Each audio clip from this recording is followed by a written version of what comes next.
আলহামদুলিল্লাহ নাহমাদুহু ওয়া নাস্তাঈনুহু ওয়া নাস্তাগফিরুহু ওয়া নাউযু বিল্লাহি মিন শুরুরি আনফুসিনা ওয়া মিন সাইয়্যাতি আমালিনা মান ইয়াহদিহিল্লাহু ফালা মুদিল্লা লাহু ওয়া মান ইউদ্লিলহু ফালা হাদিয়া লাহু ওয়া নাশহাদু আন লা ইলাহা ইল্লাল্লাহু ওয়াহদাহু লা শারীকা লাহু ওয়া আন্না মুহাম্মাদান আবদুহু ওয়া রাসূলুহু আম্মা বা'দ ফাআউযু বিল্লাহি মিনাশ শাইতানির রাজীম বিসমিল্লাহির রহমানির রহিম ইয়া صلوا عليه وسلموا تسليما اللهم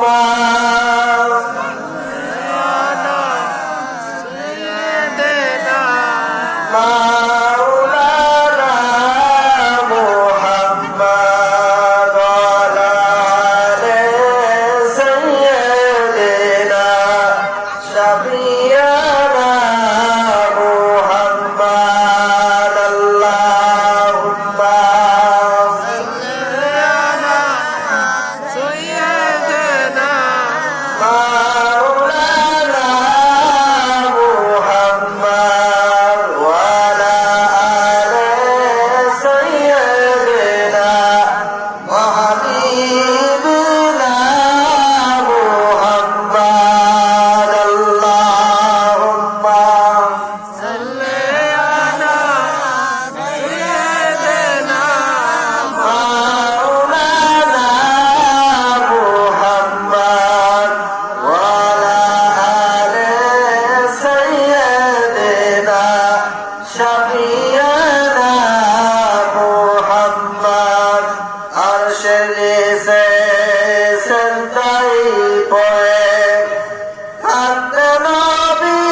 Allahumma salli ala sayyidina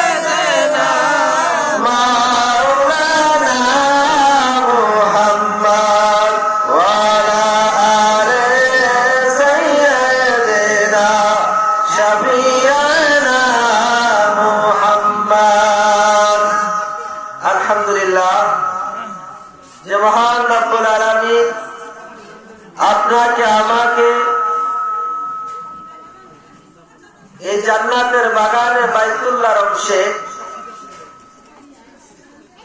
আল্লাহ পাকের জান্নাতের বাগানে আল্লাহ পাক বাছাইকৃতভাবে দুনিয়াদার মানুষদেরকে মধ্য থেকে বাছাই করে ভারেক করে এই জান্নাতের মজলিসে আসবার বসবার সুযোগ দান করেছেন।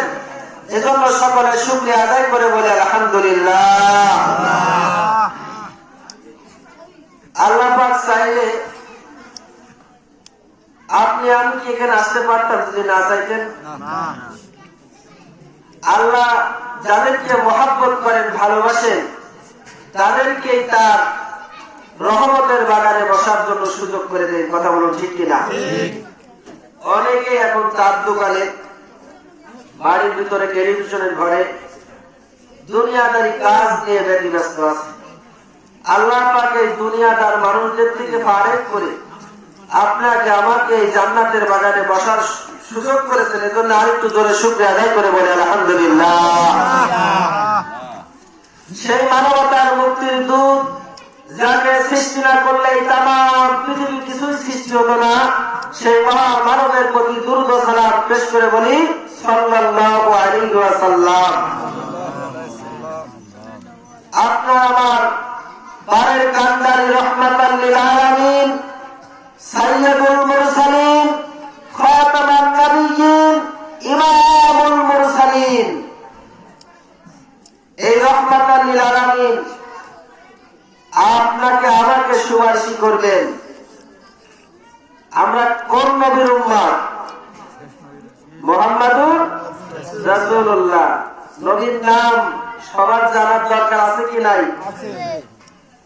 মৃত্যুর পরে কবরে প্রশ্ন করবে না, মান হাযার রাসূল, তোমার রাসূল কে? রাসূলের সুন্নাত যদি না মানি, রাসূলের আদর্শ যদি না মানি, তাহলে বলতে পারবো না? কোশ্চেন কালেও পারবো। আমি যে দল করি সেই দলের নিয়ম নীতি যদি না জানি, কেউ যদি জিজ্ঞাসা করে তুমি কি করো, কেউ আওয়ামী লীগ, কেউ বিএনপি, কেউ জাতীয় পার্টি, কেউ চরমনা, কেউ আটরশি, কেউ রাজারবাগ, কেউ জাহানবাগ, কেউ কুতুববাগ, তাই না? এক একজন এক এক দল করে, কিন্তু যে যে দল করে সেই সেই দলের নিয়ম কারণ তো তার জানার দরকার আছে, তাই না? বৃক্ষ তোমার নাম কি? ফলে পরিচয়। আজকাল থেকে আমি হবে মুহাম্মাদের সৈনিক, আমরা মুহাম্মাদের উম্মত। আমরা যদি মুহাম্মাদুর রাসূলুল্লাহর প্রতি দুরূদ ও সালাম না পেশ করি, যদি নবীর সুন্নাত আমার সারাদিনের বডির ভিতরে সেট না করতে পারি, আল্লাহ রাসূল বললেন সোকান সোকান দূর হয়ে যা, দূর হয়ে যা, তোর মতো হতভাগা উম্মত আমার লাগবে না। কারণ তুই 50-60 বছর দুনিয়ার জমিনের মধ্যে আমি রাসূলের একটা সুন্নাত মানো নাই, ওই নাস্তিকদের পথ অনুসরণ করে চলেছ। আমি রাসূলের সুন্নাত মানি নাই, আমি রাসূলের সামনে মানে কখনো দুরূদ ও সালাম পেশ করো নাই, তোমার মতো উম্মত আমার লাগবে না। তখন আপনার আমার কি উপায় হবে? কোন উপায় আছে?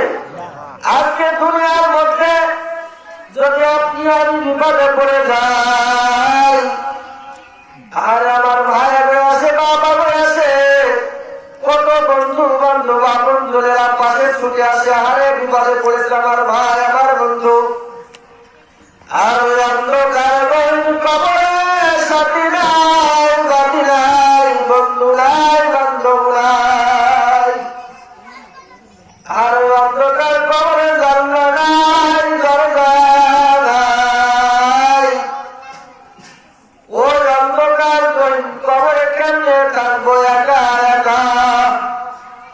একমাত্র আল্লাহ ছাড়া কোনো বন্ধু নাই, আছে নাকি? একমাত্র আল্লাহ ছাড়া ওই অন্ধকার কবরে কেউ নাই। ছেলে বলো, মেয়ে বলো, বউ বলো, স্ত্রী বলো, সন্তান বলো, দুনিয়ার জমিনের মধ্যে আপন আপন খেলা শেষ। সাথে আঘাত করে দিলে সবাই তোমার জন্য পর হয়ে যাবে। স্ত্রী স্বামীর জন্য মামলা করে, সন্তান পিতা মাতার সম্পদ নিয়ে মামলা করে, সাথে পড়ে গিয়ে আঘাত লেগে গেলে পিতা সন্তানকে জেলে না, সন্তান পিতাকে জেলে না।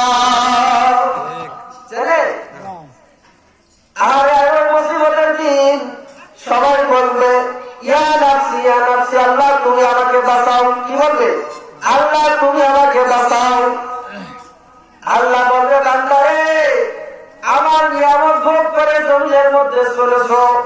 আর এই শীতকালে আল্লাহর কত নিয়ামত দেখেন, সবথেকে বড় একটা নিয়ামতের কথা বলি কলের পানি। গরমকালে কি থাকে, যত কল চাপা হয় তত ঠান্ডা পানি বের হয়, আর শীতকালে যত কল চাপা হয় তত গরম পানি বের হয়। কার খেলা? এই ফিল্টারের মধ্যে গরম পানি কে তৈরি করলো? আরে তোমরা কেন চিন্তা করো না? আমার আল্লাহ কোরআনে বলা বালা এ বান্দা বান্দীরা, তোমরা আমি মাওলার কুদরতি এই নিদর্শন জিনিস নিয়ে একটু চিন্তা করে দেখো না। আসমান এত বড় প্রশস্ত, আসমানের একটা খুঁটি আছে নাকি? আরে খেজুর গাছের গোড়াটা থেকে রস পাওয়া যাবে নাকি? মাথায় এত সুন্দর মিষ্টি রস কে দান করলো? আল্লাহ। আল্লাহ আমার এই আম গাছ থেকে কত সুন্দর শীতের মৌসুমে তো বই লাগবে, এরপরে গাছের মধ্যে ছোট্ট ছোট্ট ফল, এরপরে ফলটা মুক্ত করে বান্দার নিয়ামত হিসেবে আল্লাহ খাওয়ার কথা বলুন, ঠিক কিনা? আমার আল্লাহর কত রহমত, পানির ভিতরে মাছ তৈরি করে বান্দার নিয়ামত খা বান্দা। গরু গোশ কত সুন্দর করে মজা করে খায়, হাঁস মুরগি সব বান্দার জন্য হালাল করেছে কে? আল্লাহ। বান্দা খা, আর আমরা আল্লাহর এই নিয়ামত খেয়ে খেয়ে এত নাফরমানি করে আল্লাহর ইবাদত বন্দেগী করতে চাই না, নামাজ পড়তে চাই না। এই শীতে অনেকে উযু করা হয়েছে, নামাজ পড়ে না, কথা বলুন ঠিক কিনা? জাহান্নাম থেকে বাঁচতে হলে, জাহান্নাম থেকে বাঁচতে হলে আল্লাহর ইবাদত বন্দেগী করা লাগবে। এই জন্য আমরা বেশি বেশি আল্লাহর ইবাদত করব। দুনিয়ায় বেঁচে থাকতে থাকতে আল্লাহকে ডাকলে কি হবে? আল্লাহ প্রত্যেকটা ডাকের সাড়া দিলেন এবং সওয়াব আমলনামায় লিখে দিলেন। কিন্তু মৃত্যুর পরে এক পরিবার ডাকলেও আর আল্লাহ পাক সেই ডাকে সাড়া দিলেন না। এজন্য আমরা আপনি বেশি বেশি নেক আমল করব। আল্লাহ তাআলা আপনাকে আমাকে এই দুনিয়ার জমিনে নেক আমল হয়ে মুত্তাকির হয়ে কবরে যাওয়ার তৌফিক দান করুন। ওয়া আখিরি দাওয়ানা আলহামদুলিল্লাহি রাব্বিল আলামিন।